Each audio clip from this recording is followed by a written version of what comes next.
It is Monday, April 2nd, 2018, and this is the Monday Morning Analyst. Welcome, everyone. My name is Luke Thomas. Thank you so much for joining me. Well, what a weird day. Yes, I had planned to do a big preview about Nurmagomedov taking on Tony Ferguson, but that is not what is going to happen on Saturday in Brooklyn for UFC 223. Instead, we're going to get Max Holloway. You guys, at this point, all know the story. And I'm imagining, by the way, that there's a ton of people in the media who have lost their previews. I know I lost a Technique Talk as a consequence of this, so that kind of sucks. But neither here nor there, we have to get to the business at hand. Max Holloway, your UFC featherweight champion, stepping up like a G.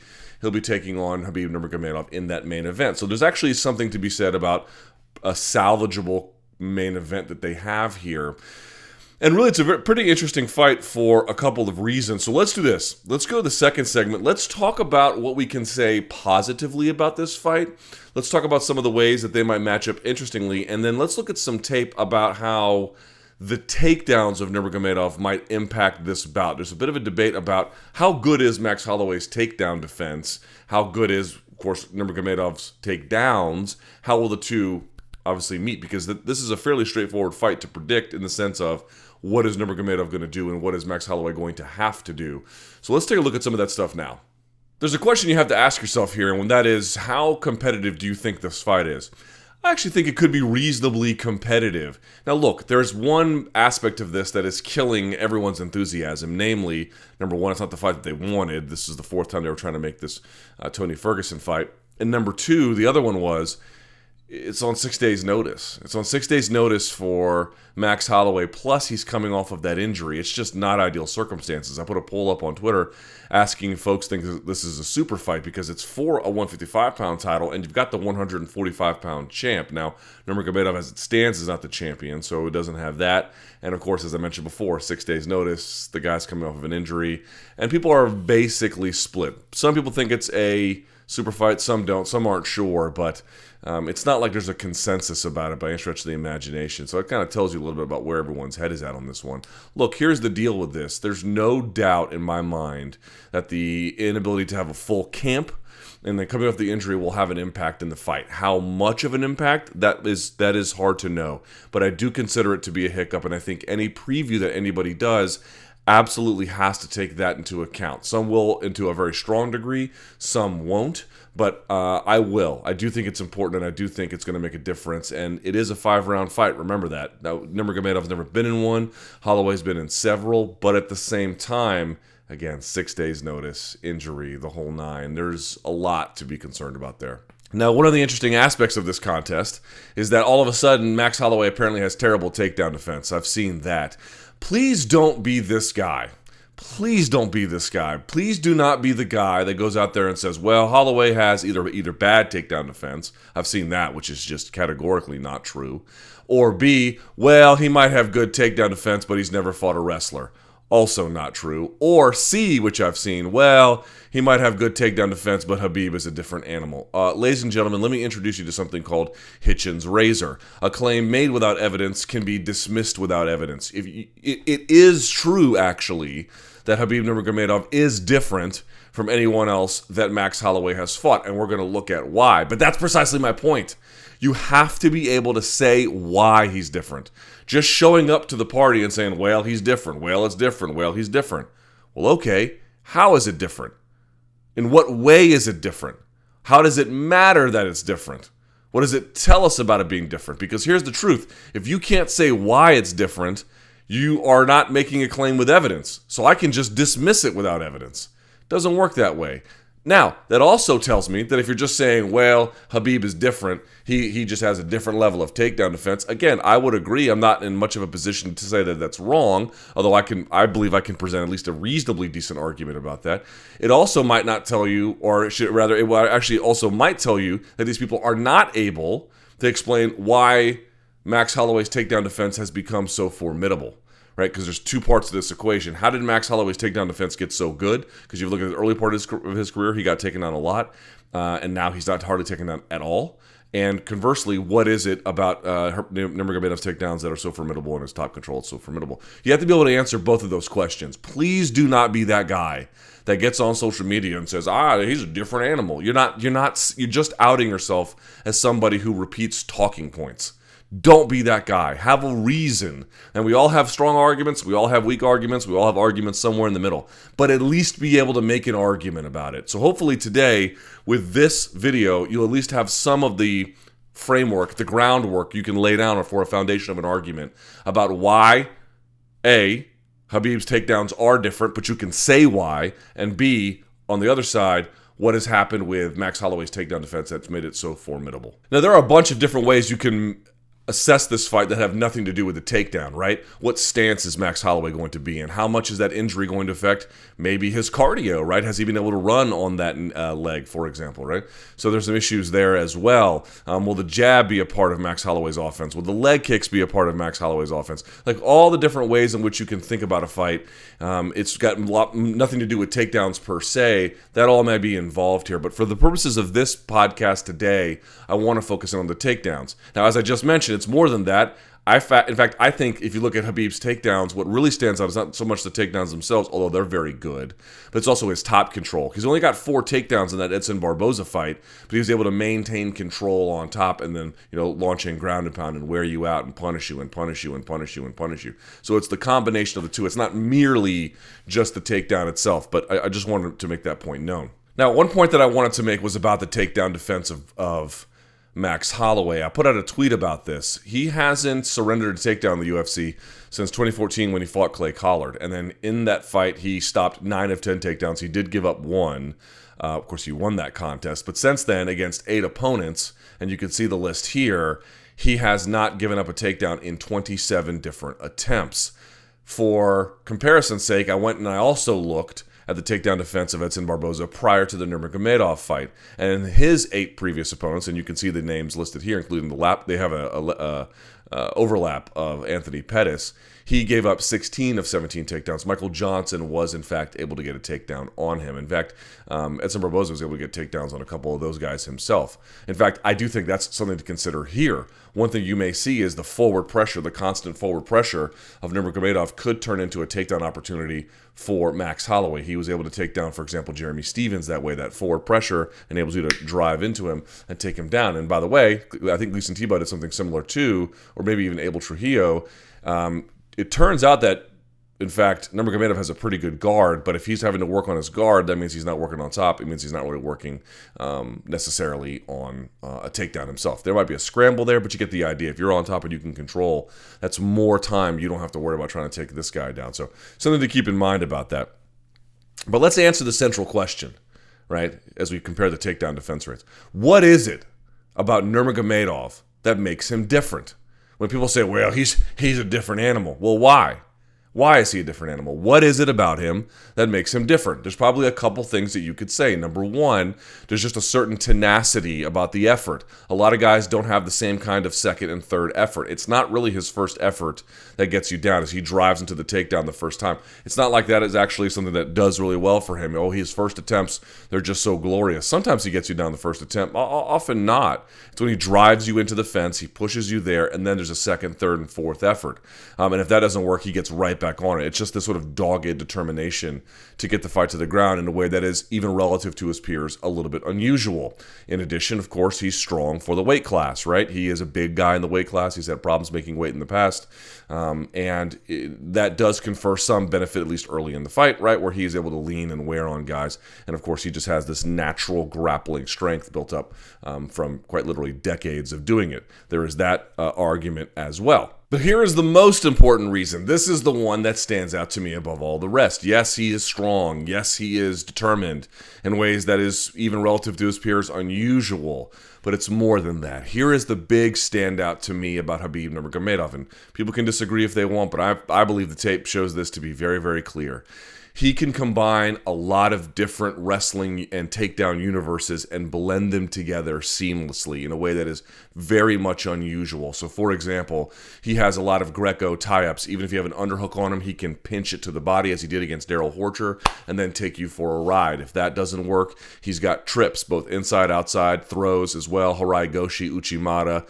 He has those. And then on top of that, if he has to level change and go after your legs and do a single leg high crotch double, he can do all of those as well. In other words, he's blending Greco and then folk and freestyle and then judo takedowns as well. Now, other people can do that to some extent. They might have a couple of throws and a double leg as well as some trips or some upper body throws, but no one can go back and forth as seamlessly in my mind as Khabib Nurmagomedov. If he has to go from an underhook and he wants to get a trip and that doesn't work, he can switch off to a throw from the whizzer. If that doesn't work, he shoots back on the double. If that doesn't work, then he'll get up and then try for a single. And if that doesn't work, he'll try for an ankle pick. And if that doesn't work, he'll get back again and get double underhooks and then raise you and pull you down for some kind of a throw. And if that doesn't work, he can just go on and on and on and on again. He's switching top to bottom, left to right, front to back, and then changing angles on the takedown. No one in my mind, and basically in the history of mixed martial arts, has done that. There have been guys who are better wrestlers. There have been guys who are better judo players. There have been guys who might have been better, I think it's a sambist is how you say it, sambo practitioners, although that one's a little debatable. But you get the idea. It's not necessarily that he's the best in any of those one individual disciplines, but he's very, very good at all of them. And the real key there is the mix. He can mix everything up. He can change directions laterally, front to back, in an angular way, up to down.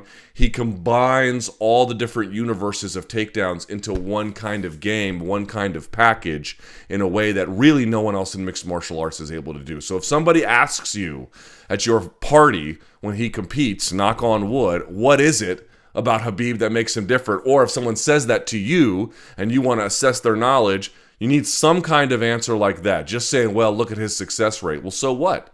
So what? That can stop. That has nothing to do as a future predictor over anybody. Max Holloway, Conor McGregor, anybody. Well, he take down those guys, and he must be able to take down somebody else. Not necessarily. Not necessarily. Not if you know what exactly he's doing that makes that possible. To me, the answer is there's a certain dynamism to his takedown game because it combines so many different elements from so many different takedown universes, and it goes in so many different directions from one side to the other, front to back, turning at an angle, up, down, throws, trips, pickups, the whole nine. I don't know anyone else in mixed martial arts who does anything like that. So that's my answer about why he's a bit of a different threat. But let's look at some of the tape here for Max Holloway, and let's also sort of try to answer the question, what is it that he's doing that's become so formidable for him? There's going to be two fights in my mind that stand out for Max Holloway for trying to really get a sense of his takedown defense, although I have to be very clear about this.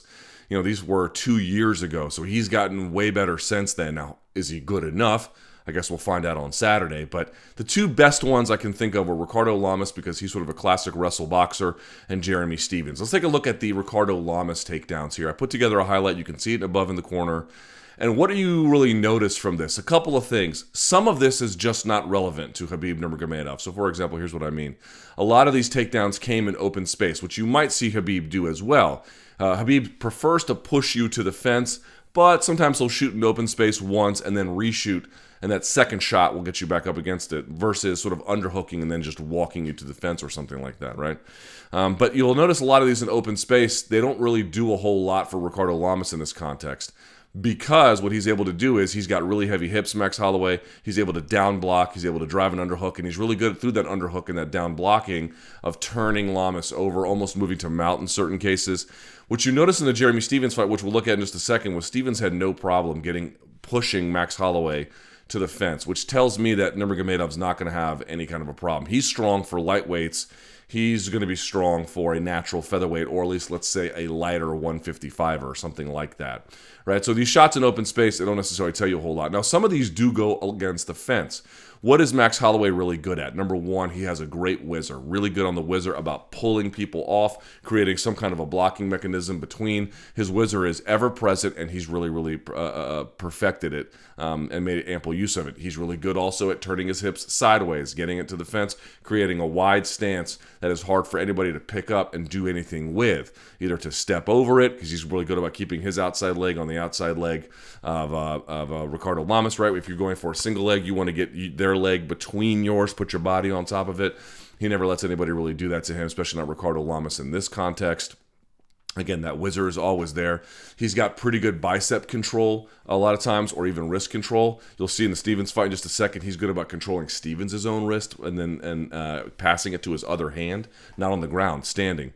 Kind of interesting thing here. But in this context, you can see what's happening here. Stopping the takedown right before it ever gets started, which is going to be a bit of a separate question against Khabib. You know, what kind of shot selection is he going to have?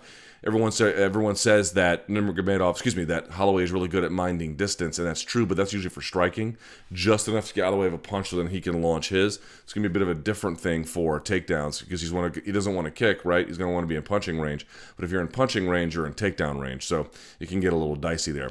We'll have to figure that out on Saturday. All I'm pointing out here is you're looking at Ricardo Lamas. He doesn't ever really get close, and against the fence, which is the big key consideration here, Holloway's takedown defense is really excellent. As I mentioned before, always gets a wide stance, good about getting underhook on the far side, good about wrist control, good about bicep control, really good about the whizzer picking it up, never lets his leg get trapped between his opponents.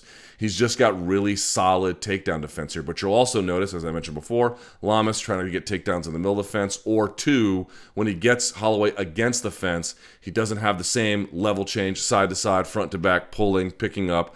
There's just not the same kind of hunger and dynamism on his takedown attempts against the fence as you do see with Nurmagomedov. Let's take a look at what Jeremy Stephens tried to do against Max Holloway. Okay, here we are again with Jeremy Stephens. Now, what do you notice? There are not a lot of takedowns in open space. He's able to push Max Holloway to that fence line pretty easily. That, to me, bit of a red flag for Max Holloway going forward. But what is Max Holloway really good at? His balance is incredible. He's very hard to pull off the fence. He's very hard to get a leg trapped in between. He's really diligent about positioning. He's got a nice wide stance. He gets his hips turned the whole time. And what do you also notice? Really good wrist control, really good hand control, really good bicep tie-ups. Either a really good whizzer or that arm against the jaw to pull Jeremy Stephens up. He just can't get anything going against him. It's just super solid fundamentals. And remember, this is 2 years ago. What you also might notice from Max Holloway, in the Ricardo Lamas fight, he was going for a lot of guillotines to counteract him, something like Louis Smolka against Ben Nguyen, right? If I can't get you down with a takedown, maybe I can threaten with a guillotine that'll force you to go down and turn. He doesn't really do that against Jeremy Stephens, but you do notice he's able to get his back off the fence relatively easily when the head position switches at the top. He might have a whizzer over the top. If the head position gets to the other side, or the other side where he doesn't want it necessarily, he's able to use that to grab the head, turn, and pull out and around. One of the big key considerations here is that Max Holloway is not so much about stopping the takedown. Edson Barboza was able to stop the takedown virtually every single round, maybe not the second one, but certainly the first and the third, he stopped the takedown. It was that, number one, Khabib has this, again, second, third, fourth, fifth, sixth effort, and then ultimately it just sort of overwhelms you. But two, in the third round, which we're going to look at in just a second, he was able to stop the takedown, but the problem was he wasn't able to get his back off the fence. So you're getting offensively muted, even though you're not necessarily being terrorized on the ground. But if you're looking at, like, what is the takedown defense of Max Holloway and why is it so formidable, his balance is really good. His fundamentals are tight. Got a good whizzer. Got his hips turned. He never lets his outside leg get compromised. He's always good about not letting someone level change on him against the fence. And he's always good about, to the extent, trying to prevent any kind of hands being brought together. It's just really tight and effortless. And so guys basically give up or he escapes because they can't even get an inch on him. It's not like these takedown defense attempts are just barely getting by.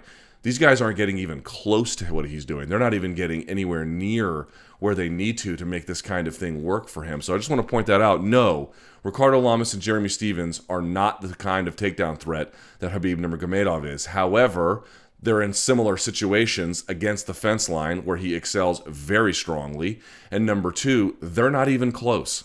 They're not even close. So I just want to point that out. On the bad side for Holloway, yes, he is getting pushed to the fence line relatively easily. That is not going to be good for him. On the good side for Holloway, he's very, very strong here. Very good balance. Patient. Good about separating the hands. Good about keeping a whizzer. Good about using that whizzer to keep someone elevated. Good about keeping his hips turned. Good about keeping his posture with his hips turned with it. Legs at a decent spread. Never lets an opponent trap a leg to help turn him or trip him.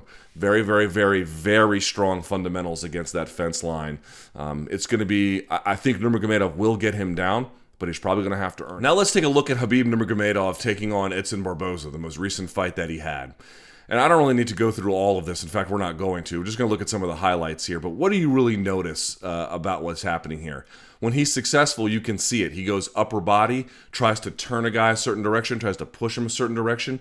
They react, and he trips and takes them back the other way, right? This is what I'm talking about. Upper body threat with a lower body finish, changing directions, pushing you one way, pulling you the next, getting you to react, getting you to base out, getting you to try to balance, and then taking advantage as a consequence. He's just the master at this. No one, in my judgment, in MMA, people can do takedowns like this, but no one has as much success and control with it after the fact. This is a very special fighter in this regard. This is why, to me, he's so different, as I mentioned before. Now, there is going to be a portion of this video where you're going to see Edson Barboza have a lot, well, I won't say a lot of success, but some success in stopping the takedown. And what is he able to do? It's against the fence line, as you'll notice. And even though he's kind of overwhelmed, especially in that third round, he gets briefly sort of brought to the mat for a second, was able to get back up. And why is he able to do it? Strong fundamentals. He never gets his leg get trapped in between him. He has a good whizzer. He's good about creating separation of the hands. He's good about getting his stance switched to the side.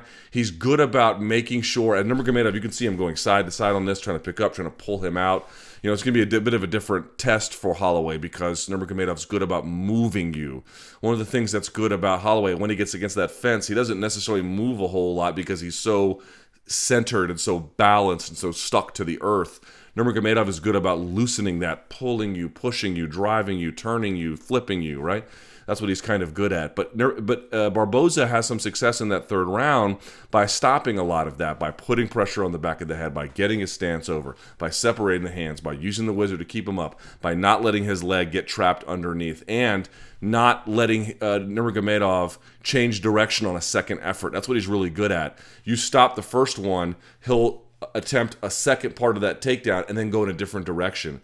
In this particular case, he's really good about making that a tight universe where it's just kind of all, yes, Nurmagomedov switching directions, and yes, he's trying different takedowns, but not too much. All of it's kind of centered in the same spot over and over and over again. And that's really been the key to the success. The key for me for Holloway is going to be making sure that the universe of takedowns that that Nurmagomedov employs is limited, that his time along the fence is limited, and that his balance is structured in a way that keeps him centered. Right? He's not getting pulled off the fence. He's not getting pushed one way. He's not getting turned another way. He's kind of just there, whizzering, breaking the hands, holding the wrist, and then sort of waiting his time out and then trying to find an opening and trying to escape. And he has to do that all relatively quickly. To me, it's not a matter of if Nurmagomedov gets Holloway to the fence, he will. And to me, it's not a matter of if Holloway gets taken down, he probably will. The question is, how much does he get back up? What kind of damage does he do on his feet when he is on his feet?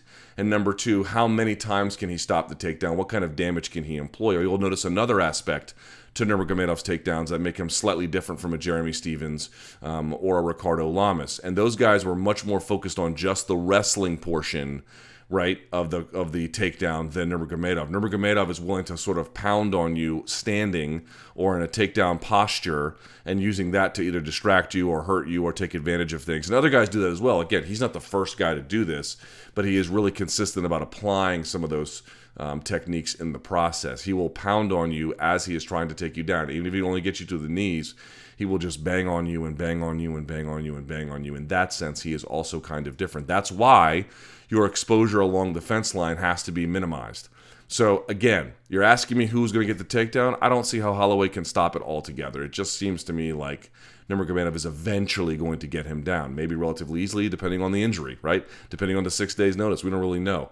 What I would say is a fully healthy Max Holloway, a fully ready Max Holloway, which is probably not who we're going to get, but let's just say we did, that guy can probably do a lot to stop the takedown. I actually feel like people are really underrating Max Holloway here a little bit. His fundamentals along the fence line are very, very good. He's going to get out-muscled by a bigger guy, and that's going to change the dynamics a little bit. And the dynamism of the takedowns of Nurmagomedov, the gravitational pull is just a little bit too much. He's like the black hole of takedown artists in that sense, Khabib is. But at the same time, you are talking about a guy in Max Holloway, very, very, usually, when ready, very good takedown defense along the fence line, knows exactly what he needs to do, knows exactly what conditions have to be established, and ordinarily does a pretty good job of establishing them. Can he do it against Khabib Nurmagomedov? We're going to find out. Last but not least, don't forget there actually is another MMA event besides UFC this weekend, Bellator 196. This will take place at the Budapest Sports Arena in Budapest, Hungary. It'll take place on Friday, April 6th. Your main event, Benson Henderson taking on Roger Huerta. That's a blast from the past. Adam Borics versus Teodor Nikolov. Denise Kielholtz, the incredible striking sensation, taking on Lena Ovchinnikova. Brian Moore versus Giorgio Belsanti. And then Ed Ruth is back against Ion Pascu. Also on that card, on the Bellator Kickboxing 9 fight card, Raymond Daniels, Alexei Ignashov, and then Yorina Bars, the lady, who gave Cyborg a bit of the beatdown. Then that takes us to UFC 223, your main event. Can't believe I'm saying this. Max Holloway taking on Khabib Nurmagomedov. In your co-main event, Rose Namajunas versus Joanna Jędrzejczyk. Hanato Moicano taking on Calvin Kattar. Michael Chiesa versus Anthony Pettis. Al Iaquinta versus Paul Felder. That's your main card. Still quite a good main card. Your prelim card, Karolina Kowalkiewicz taking on Felice Herrig. Ray Borg versus Brandon Moreno. Joe Lazon versus Chris Grutzemacher. Evan Dunham versus Olivier Aubin-Mercier. Then you go to Fight Pass. Alex Caceres taking on Artem Lobov. Beck Rawlings versus Ashley Evans-Smith. Devin Clark versus Mike Rodriguez. And last but certainly not least, Zabit Magomedsharipov taking on Kyle Bochniak. Got any questions for me? Shoot me an email, lukethomasnews@gmail.com. Appreciate you guys tuning in. I don't know what's going to happen on Saturday, but I'm looking forward to it, even if it's not exactly our first plan. Until then, enjoy the fights.